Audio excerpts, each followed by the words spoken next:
फिर से आपका स्वागत है रीड बुक क्लब में। अगर आप चैनल पे नए हैं तो चैनल को सब्सक्राइब कर दीजिए, लाइक कर दीजिए और शेयर कर दीजिए। हेलो हाय दोस्तों, चलिए शुरू करते हैं आज के दिन एक और ही बेहतरीन ऑडियो बुक समरी के साथ, जिस बुक का नाम है 60 second and you are hired. इस ऑडियो बुक समरी को दोस्तों हम चैप्टर बाय चैप्टर सुनेंगे। अपनी मनपसंद नौकरी पे अपना नाम 60 सेकंड में कैसे लिखवाएं। क्या आप जानना चाहते हैं कि किस तरह आप इंटरव्यू में इंटरव्यूअर पर अपनी छाप छोड़कर अपनी मनचाही नौकरी पा सकते हैं? अगर हाँ, तो आज आप इस किताब की मदद से जान जाएंगे। आने वाले सबकों में बताया गया है कि एक इंटरव्यू में आपको कौन सी बातों का ध्यान रखना है और अपनी बातों को कैसे इंटरव्यू के सामने रखना है। इन्हें पढ़कर आप सीखेंगे कि किस तरह आप अपने पहनावे, अपनी बोलचाल और अपने हाव भाव पे ध्यान देकर इंटरव्यूअर का दिल जीत सकते हैं। किस तरह आप अपने एम्प्लॉय का ध्यान अपनी तरफ खींच सकते हैं। इंटरव्यू से पहले आप किस प्रकार खुद को उसके लिए तैयार कर सकते हैं। इंटरव्यू के बाद आपको किस तरह के सवाल पूछने चाहिए।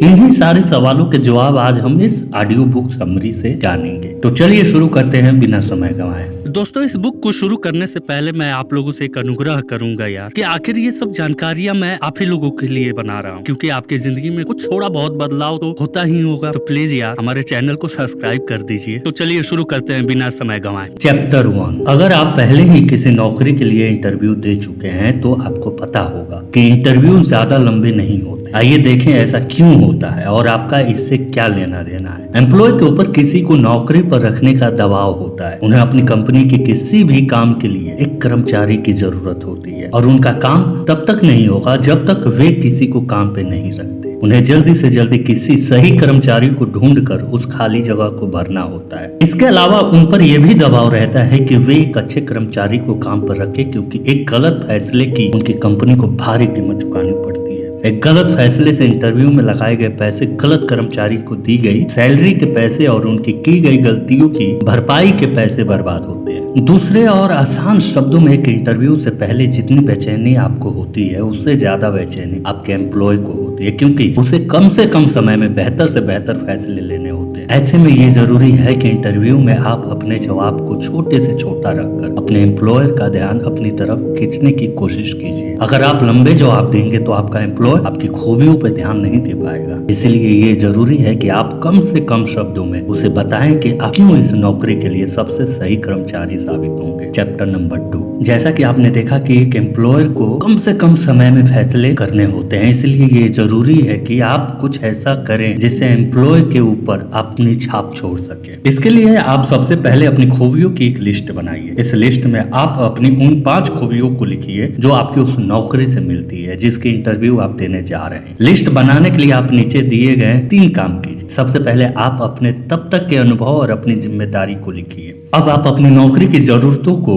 अपनी खूबियों से मिलाइए और उन खूबियों को लिखिए जो आपको नौकरी दिलाने में मदद करती है। अब आप उस कंपनी के बारे में सोशल साइट्स पर से जानकारी हासिल कीजिए और अपने दोस्तों से उसके बारे में पूछिए। इसके बाद आप आसानी से तय कर सकते हैं कि कौन सी खूबियां आपका साथ दे सकती हैं। अब जब आप इंटरव्यू देने जाएं तो आप अपने पूरे इंटरव्यू में अपने एम्प्लॉय को अपनी उन 5 खूबियों को बताइए जो आपको इस नौकरी के लिए एक बेहतर कर्मचारी साबित कर सके। आप उसे यह एहसास दिलाए कि किस तरह आप कंपनी की जरूरतों को पूरा कर सकते हैं। जब भी आप किसी नौकरी के इंटरव्यू के लिए जाएं, आप उस नौकरी के हिसाब से अपनी खूबियों की लिस्ट बनाएं और अपने एम्प्लॉय को उनके बारे में बताइए। Chapter number 3। इंटरव्यू देते वक्त आप इस बात पे ख्याल रखिए कि आप अपने आप को इस तरह से पेश करें कि एम्प्लॉय को ये लगे कि आप उसकी कंपनी को एकदम आगे लेकर जाएंगे। आप दिखाइए कि आप ये काम अच्छे से कर सकते हैं और अगर जरूरत पड़ी तो दूसरे काम भी सीख सकते हैं। आप अपने बोलने के तरीके और बातों पे ध्यान दीजिए। सबसे पहले आप ये तय कीजिए कि सबसे पहले आपको क्या बोलना है और साथ ही में कुछ आम से सवालों के जवाब पहले से तैयार करके जाइए। आप अपनी खूबियों और अपनी उपलब्धियों पे खास ध्यान दीजिए। आप उस समय की बातें कीजिए जब आपने औरों से बेहतर काम किया था। उस समय की बातें कीजिए जब आपकी वजह से कंपनी का फायदा हुआ था, लेकिन आप अपनी बात को कम से कम शब्दों में कहने की कोशिश कीजिए। ज्यादा बोलने से एम्प्लॉयर आपकी बात ध्यान नहीं दे पाएगा। आखिर में आप अपने आप को एक अच्छा कर्मचारी साबित करने की कोशिश कीजिए। इंटरव्यू से पहले बेचैनी होना आम बात है, लेकिन आप थोड़ी सी तैयारी करके अपने आप को आने वाले हालात के लिए तैयार कर सकते हैं। घबराहट की वजह से अक्सर लोग अपनी बात को साफ साफ नहीं कह पाते, ऐसे उनकी बातें बढ़ जाती हैं और नौकरी मिलने की संभावना कम हो जाती है। Chapter number 4। अक्सर ऐसा होता है कि इंटरव्यू खत्म हो जाने पर एम्प्लॉय आपसे अपने कुछ सवाल पूछने को कहता है। आपको इंटरव्यू के इस हिस्से पे खास ध्यान देना है। जब एम्प्लॉय से सवाल पूछने की बारी आती है तो ज्यादातर लोग हमेशा ही सैलरी के बारे में पूछते हैं, लेकिन ऐसा करना बिल्कुल भी ठीक नहीं है।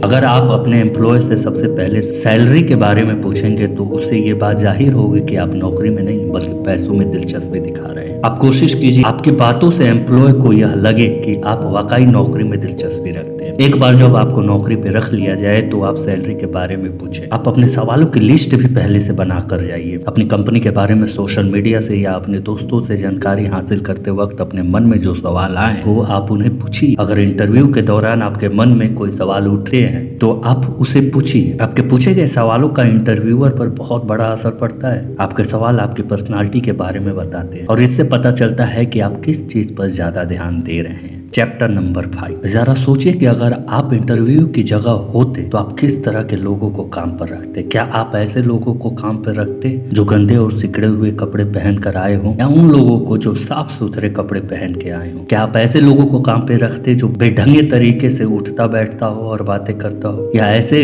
जो अच्छे से बात करता हो? ठीक इसी तरह हर इंटरव्यूअर उम्मीदवार के पहनावे और ढंग पर ध्यान देता है। अगर आपका पहनावा अच्छा नहीं है तो आप अपनी नौकरी को पाने से पहले ही खो देंगे। इसके अलावा आपको अपनी बॉडी लैंग्वेज पर भी खास ध्यान देना हो। इंटरव्यू रूम में घुसते ही आप इंटरव्यूअर से अच्छे से हाथ मिलाइए। हल्का सा मुस्कुराते हुए आप सारे सवालों का जवाब दीजिए। अपने हाथ हिलाने और चेहरे के हाव भाव पे खास ध्यान दीजिए। साथ ही आप इंटरव्यूअर से आंखों को मिलाइए। ऐसा करने से ये लगेगा कि आपके अंदर आत्मविश्वास है और आप कंपनी के लिए अच्छे कर्मचारी साबित हो सकते हैं। अगर आप एक महिला हैं तो इंटरव्यू में ज्यादा मेकअप या गहने के साथ मत चाहिए। एक हंसता हुआ चेहरा किसी भी मेकअप से बेहतर साबित होता है। एक बार अपने इंटरव्यू रूम में कदम रख दिया तो आपको अपने आप को पूरी तरह से आत्मविश्वास से भर लेना है। अपने हाव भाव और हंसी को बरकरार रखते हुए आप सभी सवालों का जवाब दीजिए और आपकी मनचाही नौकरी चंद मिनटों के बाद आपकी होगी। Chapter number 6। किसी भी नौकरी को पाने के लिए इंटरव्यू में अच्छा परफॉर्म करना बहुत जरूरी होता है। आप इंटरव्यू में अपनी बातों को कम से कम शब्दों में कहिए। अपने इंटरव्यूअर को अपनी खूबियों के बारे में बताइए। इंटरव्यू देने से पहले आप थोड़ी तैयारी जरूर कीजिए और इंटरव्यू देते वक्त अपने चेहरे के हाव भाव और बॉडी लैंग्वेज पर ध्यान दीजिए। नौकरी पाने के 24 घंटों के अंदर अपने एम्प्लॉय को एक